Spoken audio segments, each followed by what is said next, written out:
Hello friends, now today we see the unit second rectifier and power supplies part first, introduction to rectifiers and half wave rectifier.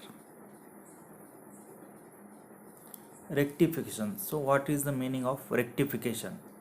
The process that converts alternating current AC or voltage is called rectification. Means alternating current or voltage whatsoever, voltage or current, if it is converted into AC into DC, so such type of process it is known as a rectification. The process that convert alternating current AC into DC.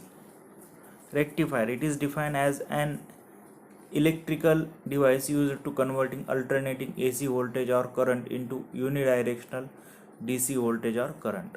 So here we say that AC current or AC voltage to DC voltage. So the conversion of AC into DC, the conversion of AC current or AC voltage to DC, it is known as rectification. And the electrical device which is used to converting alternating AC voltage or current into unidirectional means one directional DC voltage or current, so it is known as rectifier. Semiconductor diode exhibit the rectification property. It can be used as a rectifier. So in first chapter or last chapter, we have seen the different type of diodes. In that, semiconductor or a simple PN junction diode that exhibit the rectification property. It can be used as a rectifier. Types of rectifier. Rectifier, it may be classified into following two categories depending upon the period of conduction. So normally we can classify the rectifiers in two groups. Classification of rectifier. So rectifiers. Rectifiers are classified in two groups, that is half wave rectifier and full wave rectifiers. So the rectifier, there are two main groups, half wave rectifier and another one is full wave rectifier. Again, the full wave rectifier can be classified as a center tap full wave rectifier or full wave bridge rectifier. So these rectifiers, they are classified in these two groups, that is half wave rectifier and full wave rectifier. And this full wave rectifier, it can be classified as a center tap full wave rectifier and full wave bridge rectifier. So in this way we can classify the rectifiers in these two groups. Need of rectifier. Why we need the rectifier? What is the necessity of rectifier? Almost all the electronic devices such as diodes, transistor, ICs, electrical circuit require DC voltage for their proper operation. Means any electrical component such as diode, transistor, IC or any other electrical circuit, they require DC voltage for their proper operation. The DC voltage can be supplied from dry cells batteries. Generally we can supply the DC voltage from dry cells and batteries, but they are consumable and expensive. Means these dry cells, they are consumable, means after a few months we can uh, replace that battery. And expensive means they are too much costly.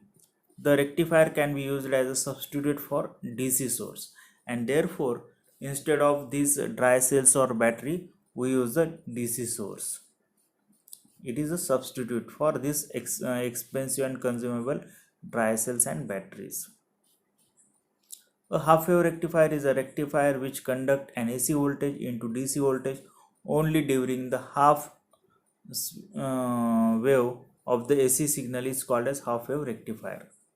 So out of full wave, if only for half wave the diode is conducted, then such type of rectifier, it is known as half wave rectifier. Circuit detail. Figure show the circuit diagram of half wave rectifier. Input and output waveform of half wave rectifier. A half wave rectifier circuit consists of transformer T, diode D and load resistance RL. So these are the three basic components for a half wave rectifier. AC voltage is applied to the primary of the transformer. It provides suitable AC voltage across secondary of a transformer. PN junction diode and load resistance RL are connected in series as shown in figure. So this is the input waveform, just like full wave. This is x-axis. Above x-axis it is positive, below x-axis this is negative. So this half wave is positive, this half wave is negative, again positive, again negative. So it is given to this AC input waveform. Again here it is the diode, here is the load resistance RL, and at the output you will get the rectified output waveform, no negative half cycle. So this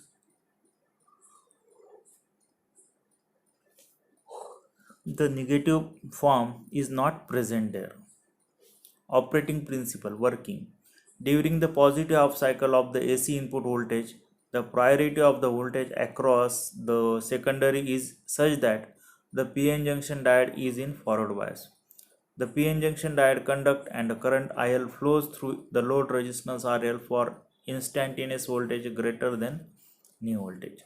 So here we consider that during the positive half cycle the diode will conduct, and therefore at the output you will get positive half cycle. Means during positive half cycle diode it is in forward bias, and therefore this diode is conduct. Similarly in negative half cycle the diode it is in reverse bias, and therefore the output voltage is 0, and therefore you will get flat 0 voltage.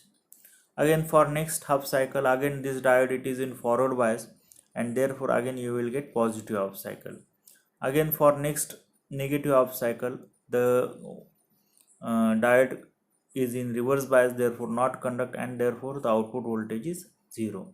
So in this way there is no negative half cycle shown in the output waveform, but at the same time you will get the positive half cycle, and therefore the diode rectified output waveform you will get here. During the negative half cycle of AC voltage, the polarity gets reversed so that the diode is in reverse bias. Hence it not conduct, and practically there is no flow of current through the circuit. Therefore almost no voltage is developed across the load resistance RL, and therefore at the output for negative half cycle at given at the input you will get 0 voltage. It is evident from the above discussion that the circuit uses only one half of the cycle of the AC input voltage. Therefore, it is properly known as half wave rectifier. Thus, the current I in the diode or load RL is given by I equal to Im sin omega t. Im is the maximum current. I is the total current. I equal to Im sin omega t. If 0 omega is smaller than omega t is smaller than pi. So for first positive half cycle diode conduct, and it will give the current that is equal to I equal to Im sin omega t.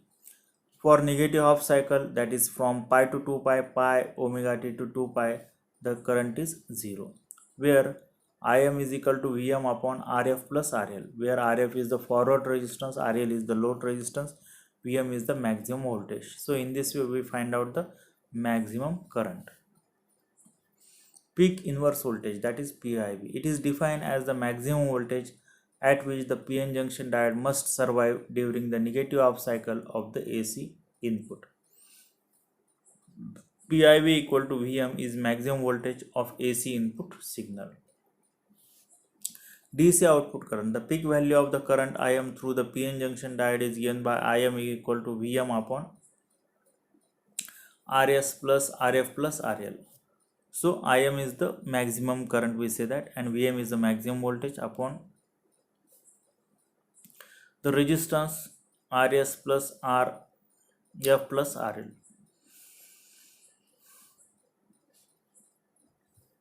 Where Rs is the resistance of the transformer secondary, Rf is the dynamic forward resistance of the PN junction diode, and RL is the load resistance.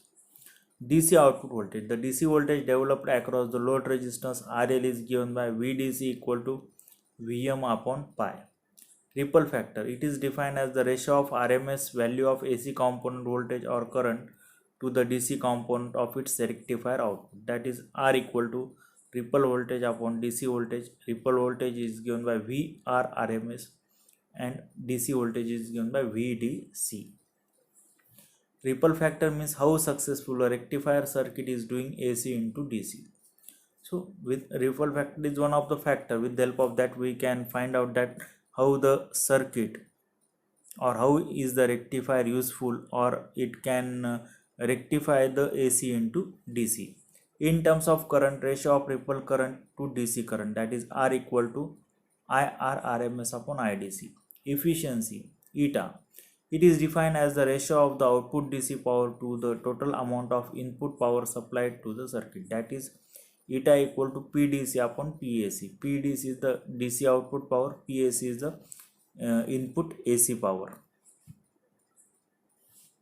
PDC it is given by IDC square RL. Power is nothing but voltage into resistance. Voltage is nothing but current into resistance. So current into resistance, that is I square R. Here I is IDC, that is the DC output current. So IDC square and RL is the load resistance. So PDC is given by IDC square RL. PDC equal to since IDC equal to Im upon pi, therefore Im upon pi bracket square into RL, or RL equal to I square M upon pi square. PAC equal to I RMS square plus RF plus RL, that is I square RMS RF plus RL. Therefore PAC equal to Im upon 2 bracket square RF plus RL, that is I square M upon 4 RF plus RL. Now eta is nothing but PDC upon PAC, DC output power upon AC input power. Therefore I square M upon pi square upon I square M upon 4 into RL upon RF plus RL. Therefore eta equal to PDC upon PAC equal to I square M upon I square M 4 upon pi square RL upon RF plus RL equal to 4 upon pi square. This whole term will cancel. This RL upon RF plus RL, it is also 1, since RF plus RL equal to RL. Therefore RL upon RL will cancel, and therefore this middle term, that is 4 upon pi square. Therefore eta equal to 4 upon pi square value is 9.86 is equal to eta equal to 0.406, that is 40.6%. This means that under the best condition only 40.6% of AC input power is converted into DC power in the load. Thus the maximum value of rectifier efficiency of half wave rectifier is 40.6. So with the help of single diode we can convert only half wave out of full wave AC into DC, and its efficiency is 40.6%. Applications. The half wave rectifier is normally used in the eliminators used for cell chargers, Walkman, pocket radio, low cost power supplies. Advantages. It is very simple in construction. It is small and low cost. It requires less number of components for its construction. Disadvantage. It has expensive ripple factor, that is 1.21. It has low rectifier efficiency, eta equal to 40.6%. It produces low DC output voltage and current. It requires filter component for higher values. So these are few different disadvantages of the half wave rectifier. Okay, thank you.